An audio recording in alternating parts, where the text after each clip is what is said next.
Tonight, charges laid after a cross-border truck chase. Drought worsens across the Downs. And schools targeted for break-ins. This is the Toowoomba Win Local News with Des McWilliam and Selina Downs. Good evening. Good evening. Warwick detectives have charged a 43-year-old man following a dangerous chase with police from New South Wales. It's alleged the man attacked the truck's owner at Armidale, stealing his rig. Police unable to stop him at the state border. A rude awakening for Warwick residents this morning. A massive clean-up required after a semi-trailer, allegedly stolen in New South Wales around midnight, carved a path of destruction through the township. The driver accused of travelling on the wrong side of the road, knocking down signs and traffic lights, even hitting another vehicle, at the same time losing the sides off the trailer, the top of the Pantac torn off as the rig failed to negotiate a bridge. Its load spread across a 6-kilometre area of the town. He's gone from well, really from the hospital, the base hospital, right through East Warwick and back around the Killarney Road and then through the town and exited on the highway towards Brisbane. And he's done a substantial amount of damage on the way through. Damage estimated in the hundreds of thousands of dollars. Amazingly, no one was injured during the pursuit, which started near Tamworth, Queensland Police assisting after the semi crossed the border. They claim the suspect drove erratically on a number of occasions, the result most evident in Warwick. Our motive was to try to encourage negotiations with the driver of the truck, and we didn't activate sirens. We merely escorted the vehicle and attempted to ensure that no member of the public was actually come in collision with the vehicle. The driver finally abandoned the rig at Gladfield, south of Cunningham's Gap, fleeing into bushland and onto a property where detectives made their arrest. A 43-year-old New South Wales man charged with the dangerous operation of a motor vehicle, willful damage and other traffic offences, appearing before the Warwick Magistrates Court later this week. Christina Harrison, Win News.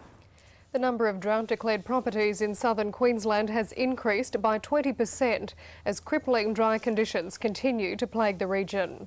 Grain growers predicting their current harvest volumes will be less than half of last season's. It's been a long, dry winter, and as temperatures start to climb, the sting of the drought is worsening for farmers. It's a bleak picture across southern Queensland's cropping lands. Well, particularly wheat, barley and chickpeas. But the longer it stays dry, then the bigger the impact's going to be on the coming summer crop. GrainCo predicting the current harvest will be down 50% on last season's. Farmers forced to take drastic action to fight the drought. It's bringing harvest forward at the moment. In southern Queensland, well, there's crops turning at the moment that are probably weeks ahead of schedule. Queensland's housing 130 individually drought-declared properties, most of those in the southern part of the state. But even that doesn't paint a true picture. A drought declaration is only effective for beef and dairy producers, the government assisting in the transport costs of fodder, water and agistment. Most grain growers haven't bothered applying to be drought-declared, and some are now contemplating their futures. There's a lot of people that talk to me regularly that are saying that or are questioning what they're going to do. They can't see a future. Lisa Honeywell, Win News. Police are urging residents to be on the lookout for youths loitering around Darling Downs schools during the spring break. 2 break-ins already reported in Toowoomba this week. Toowoomba's Harristown Preschool is the most recent break-in target. 3 buildings entered sometime overnight. Thieves jemmying open doors, damaging the locks. St Anthony's Primary School administration block also hit this week. Police say while little might be stolen, the damage bill can be costly, running into the hundreds of thousands of dollars. A rise in such offences expected over the school holidays. There's not many staff at the school grounds, so you've got people walking around or travelling through the school grounds. Traditionally, this is when we have a bit of an increase of some of the offences like break-and-enters, willful damages, graffitis. Vandals also broke into the Harristown Primary School back in June, causing thousands of dollars damage, breaking glass, spilling paint and destroying expensive computer equipment. Encourage people that live near schools or are travelling past and see someone acting suspiciously or hanging around the grounds to give the police at the Toowoomba station a ring and just report the matter. The state government has promised Queensland schools more than $2 million to upgrade security, initially concentrating on schools in high-risk areas where there's a history of vandalism and break-ins. Christina Harrison, Win News. The Toowoomba City Council nursery could have a new home if the Quarry Gardens come to fruition. Councillors have been inspecting the nursery this week, discussing options on relocation. Councillor Jim Park says the old quarry site would be a perfect spot for the nursery if the proposed international gardens go ahead. The opposition has committed to give the land to council if successful in the next election. The gardens expected to bring outstanding tourism opportunities to Toowoomba. Telstra is set to cut as many as 4,000 jobs over the next 3 years, but Country Australia will benefit. A leading financial newspaper says it's obtained documents which show Telstra plans to rationalise its 220 call centres, moving many of them from the city to country areas.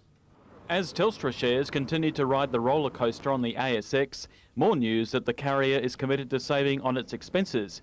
Today's edition of the national newspaper, The Financial Review, says it has documents which show the national carrier intends to cut its 220 call centres, relocating them to country Australia.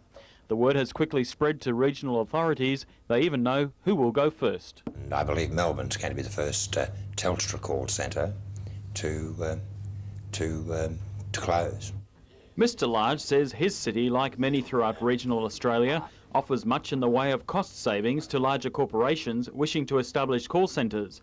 Real estate and labour is significantly cheaper and less transient. There are a number of reasons for this, including cost of property, real estate, but one of the main things is the high turnover of personnel that you find in capital cities. The documents show Telstra intends to take 3 years to complete its regional call centre downsizing. Because of the political sensitivity of the move, the $412 million program will be conducted with the consultation of the federal government. Alistair Frew, Win News. Stay watching Win Local News. Coming up after the break, John Young heads bush. And Queen's Park takes on a carnival atmosphere. Jack Thompson. I'm getting married. And Jacqueline McKenzie. While we're all here, there's something I want to say. In a celebration of true love and enduring friendships. Cheers! Under the Lighthouse Dancing premieres tonight 9:40 on Win.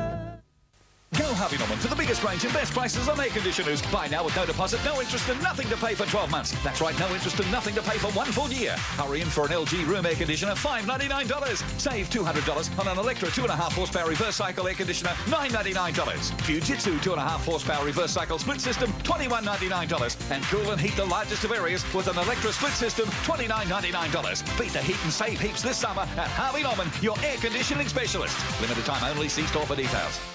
Toowoomba, get ready for the modified production and M-Car action this Saturday night at Charlton Raceway, plus the motorbike expression session with Extreme Games athlete Troy Carroll and Anthony Lambert. Speedway racing this Saturday night, proudly sponsored by Auto Pro and Linear Graphics at Charlton Speedway.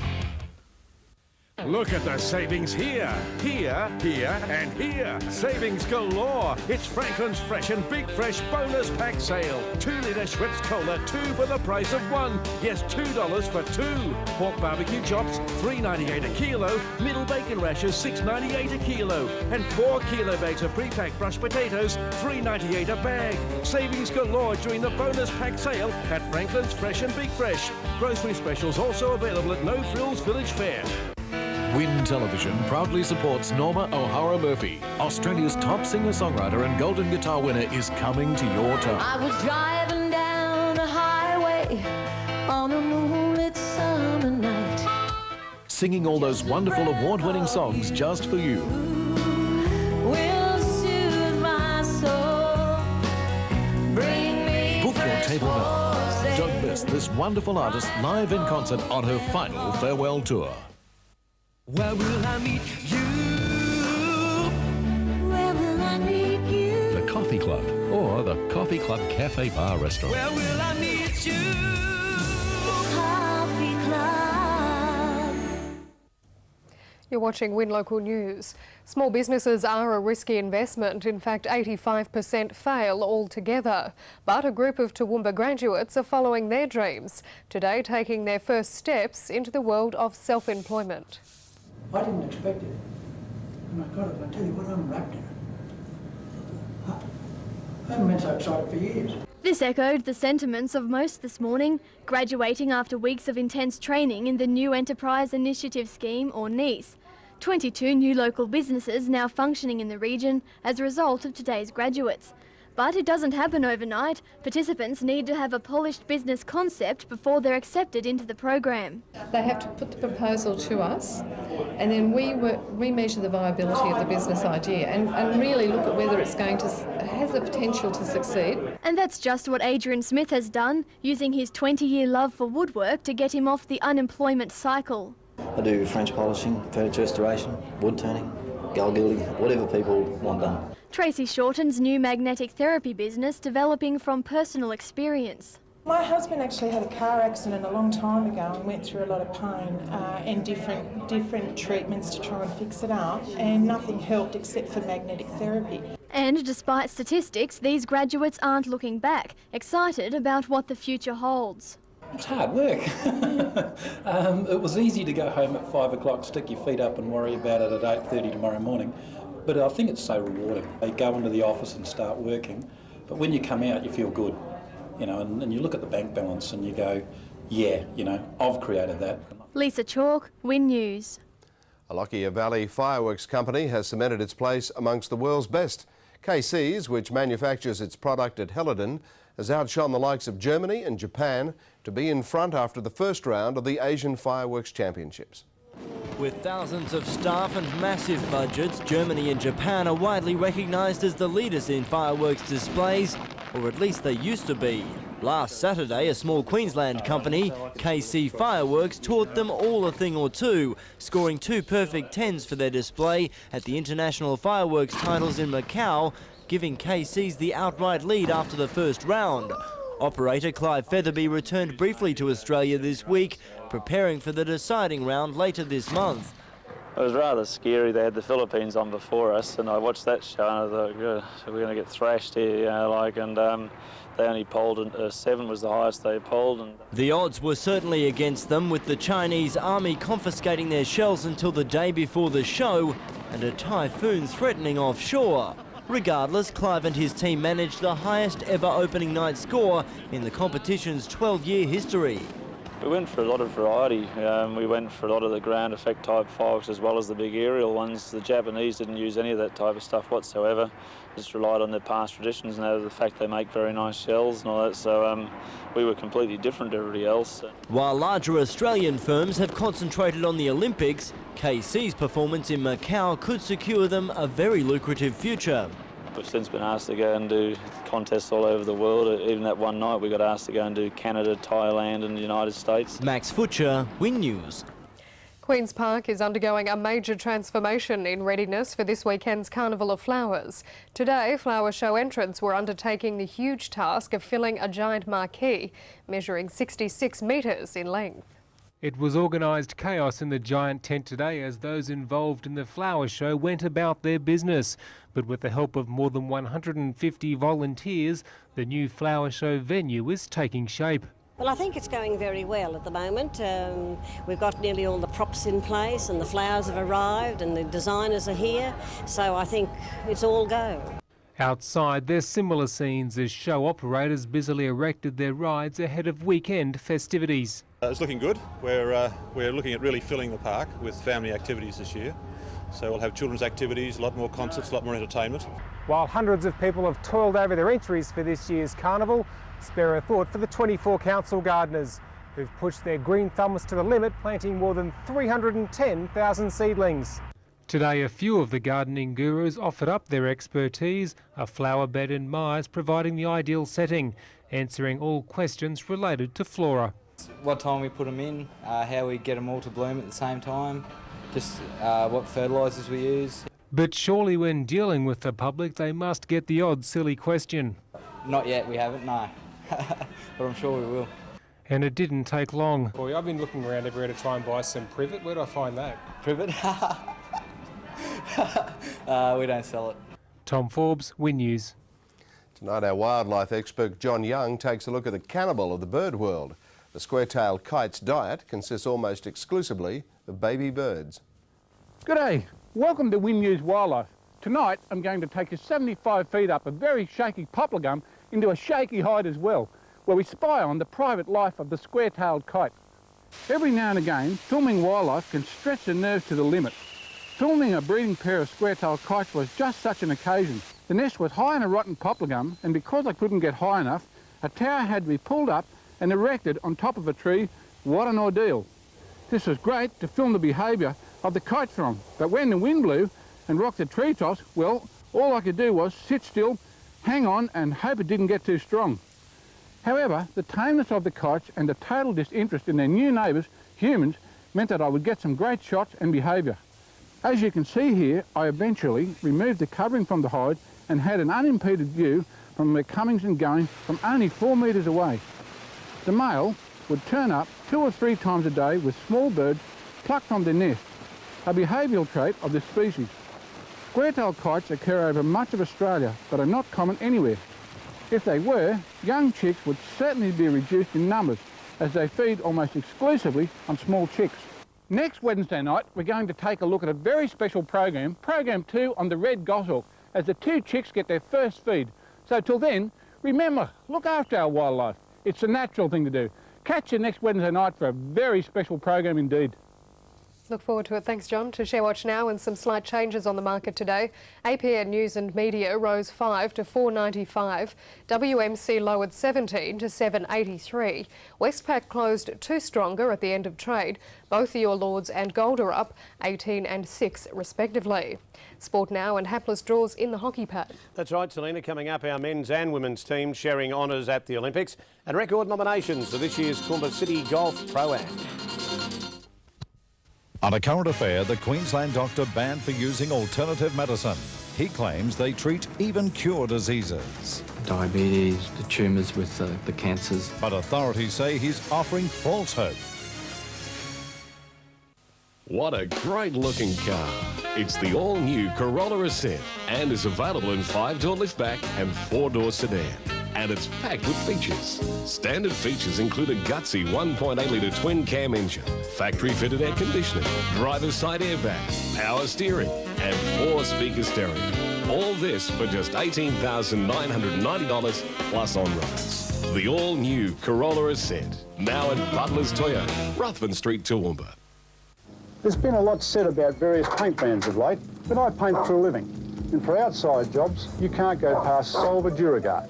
It's tough and it's durable. I reckon it's the best paint under the sun. And Solva Duragard comes in a full range of fashion and heritage colours. From Mediterranean to Old Queenslander, there's a Solva colour scheme to suit your home. And right now, you'll get expert service and advice, as well as great prices on all Solva products. BMS Mitre 10, 3 big locations in Toowoomba. Silly Big Brand Supermarket Specials. Pack of 4 Golden Circle fruit bites, $1.75. Pack of 24 ounce shaved, $4.95. And Praise fat-free dressing, $1.80. Don't miss them. The fat-free dressing, $1.80. The Arnott's pack of 24 shaved, $4.95. And pack of 4 Golden Circle fruit bites, $1.75. If you're over 55 and no longer working full-time and want car insurance with a lifetime guarantee on all repairs... At last someone understands. Call Australian Pensioners Insurance Agency now on 132 555. Thursday, Australia on show. National parks to the Great Murray. A very reasonable holiday. The reef to the outback. Sharks on display and tempting crocodiles. Yeah, scary animals. Getaway's favourite Aussie escapes. Thursday night on Win. Welcome back to Win Sport. Our men's and women's Olympic hockey stars are hoping to capture full points after sharing the spoils in yesterday's encounters. For a full wrap-up of how our Toowoomba athletes are faring, we cross to Benny Pike in Sydney. The Hockeyroos face a tough ask in tonight's match against Group A frontrunners Argentina, who are undefeated and 2 points clear. Coach Rick Charlesworth shrugged off his Chargers' mistake-riddled 1-1 draw with Spain. He said the game was all defence and didn't show off the Aussies' domination in attack. He also singled out debutante Angie Skirving and gave her a big rap. Michael Brennan will line up tomorrow, Arvo, when the Kookaburras take on Spain. Both the men's and women's teams have 1 win, 1 draw record. Synchronised swimming hopeful Danielle Leash begins her Olympic campaign next week, but will be hoping some of the Aussie gold lustre hang around for her competition. Lightweight boxer Michael Katsidas is fine-tuning his next bout on Friday against Kazakhstan fighter Nurtan Karmezdanov. In Sydney for Win News, I'm Benny Pike. As our Australian athletes are gearing up for the start of track and field events at the Sydney Olympics, local runners are preparing for the annual Fair Home gift. With a total prize pool of $4,000, the Toowoomba feature is considered Queensland's richest foot race. On October 7, there's guaranteed to be a great deal of talent showcased in the 70-metre event. Last year's winner, Stacey DeRima, back to defend the title. And nationally ranked competitors Daryl Walson and Gavin Hunter. Locals are certainly putting in the extra hours of training on the redeveloped city course, and they'll be hoping the acquired knowledge of greens and fairways may give them the edge in this weekend's Pro-Am. Though a quick glance over the 80 professionals contesting the $10,000 feature sees a duo of accomplished exponents as the early favourites. Terry Price, a former Queensland PGA winner, while Peter McWilliam continues his climb back from a horrific injury. I'm sure you recall his story earlier in the year when it was thought Peter's career was over, crushed between two motor vehicles prior to the Australian Masters. But Mac is back and he's looking great, and he is one of the most popular golfers on the circuit. Another Sunshine Coast competitor in Marcus Kane broke through recently for his maiden win on the Australian Tour with victory in the ANZ Championship. He'll be another laying strong claims, along with Scott Wern, Adam Crawford and Carl Smedling. But local knowledge of City's bent fairways could see one of these blokes claim the title. Of course, our local guys, we've got Chris and Matt Britnell, Johnny Price is with us, also Jade McClymans, and Jade and Matt actually grabbed the major share of the money last year. Britnell goes into his title defence full of confidence after a fairly consistent season on the Troppo Tour. Had a win at Redland Bay earlier in the year, equalled the course record there with a 66. Also had a couple of seconds around the place. That was around Rockhampton and Yeppoon.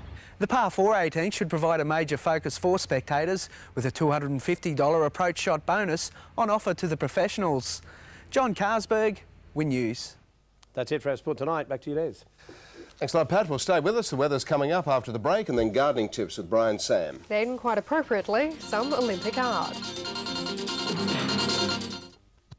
The outrageous trigger-happy TV coming soon to Win. Want to play ball and change your life forever? This Thursday, Powerball jackpots to an unbelievable $12 million. So try your hand this Thursday with Powerball. One ball could change it all for you.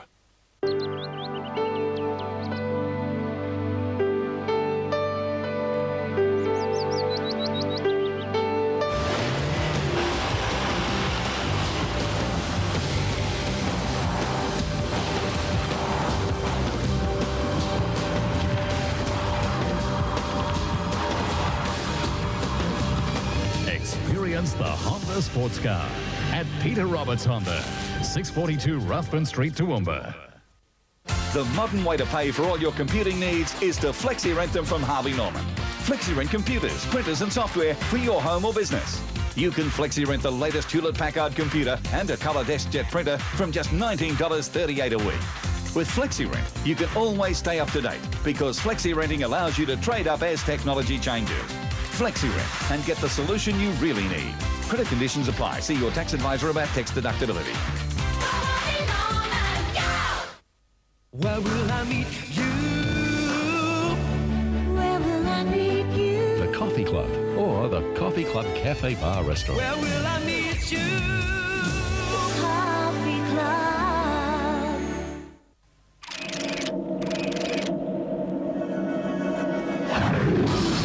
Easy access, fast connection, and the latest technology. 24-hour-a-day backup, support 7 days a week, and backed by the world's leading IP network. WinNet is the internet service provider that gives you the world. Call 1-300-139-949 and get online with WinNet. It's a big world. Buckle up for the ride of a lifetime. Awesome! 3 teams, countless options, winner takes all. Excellent. The Great Chase coming soon to Win. Good evening. Welcome again to our Olympic edition statewide weather forecast. And around Queensland, the sun continues to shine in most parts. Last night, the temperatures remained fairly warm throughout. The coolest minimums were recorded in Toowoomba and Gympie, recording 11 degrees. Rockhampton fell to 12. Much more humid in the north. Cairns didn't drop below 20 degrees. And the state's top today was 30 in Warwick and Gympie.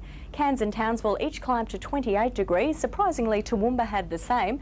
Bundaberg had 26, Maroochydore was a lot cooler, just 23 degrees. Checking out the satellite now, and we can see patches of cloud cover in the northern parts of the state, clear condition for other parts. Around the country, a cloud band is sitting over the western areas with patchy coverage in South Australia. To the chart, and the weather patterns remaining fairly steady at the moment, with fine conditions to continue over Queensland for the rest of the week. A high over the Tasman, remaining fresh southeast winds on the tropical coast with a few coastal showers about. Looking at tomorrow's forecast now, and apart from the northern parts of the state, it's looking fairly promising. Cloud and isolated showers for the tropics, fine weather further inland, moderate to fresh southeast to easterly winds. For the Herbert and Lower Bertigan, only isolated coastal showers about, fine elsewhere with moderate southeast to northeast winds, becoming fresh at times. In central Queensland, much better weather, the Bureau saying fine apart from some shallow fog patches, like moderate east to northeast winds. In the Downs, fairly warm and hot days for you guys with smoke haze in parts, light to moderate northwest to northeast winds. For the Wide Bay and Burnett, fine and hazy with local early morning fog, light to moderate north to northeast winds with a high fire danger remaining. Much the same on the Sunshine Coast with early fog and warm days, light to moderate northwest winds with fresh northeast sea breezes developing. And the Olympic City continues to put on the good weather for our visitors, mostly sunny again for tomorrow with a top of 23 degrees. And I'll be back with you tomorrow night for another state forecast.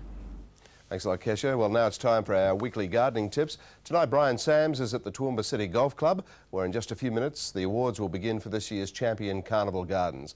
Brian, what's going on down there? Thanks, Des. As you can see, people have been busy all afternoon organising all of the trophies for tonight's carnival presentation, and there certainly is lots of trophies to be given away. This afternoon I went out to Mount Kynoch and had a look at a wonderful new garden. Anyone who's been on the road to Highfields lately will have noticed a wonderful new garden being designed and being put in. I'm joined by the garden's owner, Lee Houston. Lee, can you tell me a little bit about how you went about designing this garden? Well, we wanted to get a park-like effect, and we knew it was beyond our scope. So we asked for a plan, and we went to Gardenscapes, Jeff and Michelle, who designed it, and obtained the trees from Brenda Bella, and also had Highfields Gardens Centre do all the hard work for us. Now, I know that you've got a pond down here. Can you tell me, is it sealed? It is. We have a liner in it.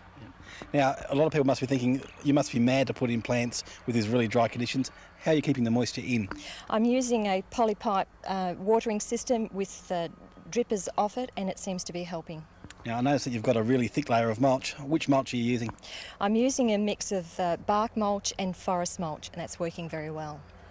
How long do you reckon before this garden's going to be absolutely spectacular? I would say about 5 years, people will be starting to stop and say, what's going, wow, this is really something here, but it will be in its prime in about 20 years. It's a long-term plan. In that 20 years' time, which tree do you think is going to be absolutely the best one? We'll take a picture of it now. Bit hard to say. Cedar of Lebanon, I think, is the one that's going to be the best, but that will be even a longer time than that. Well, you certainly are to be congratulated for what you've done here, and I think the long-term view to create the parkland setting is really worthwhile. Thank you, Brian. Well, that garden certainly will look fantastic in the years to come. Now, the winner of the Grand Champion Trophy will be announced in just a few minutes, together with all the rest of the carnival winners for the year 2000. Now it's back to you, Selina.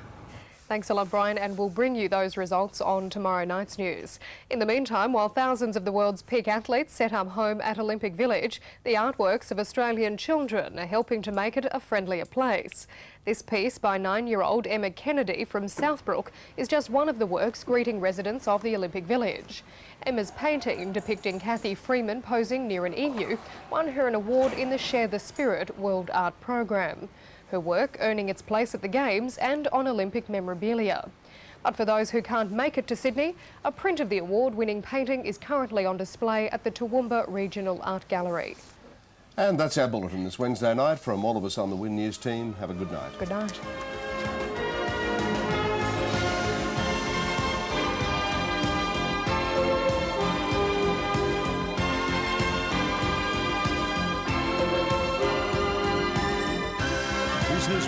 a Win News presentation from Australia's largest regional television network.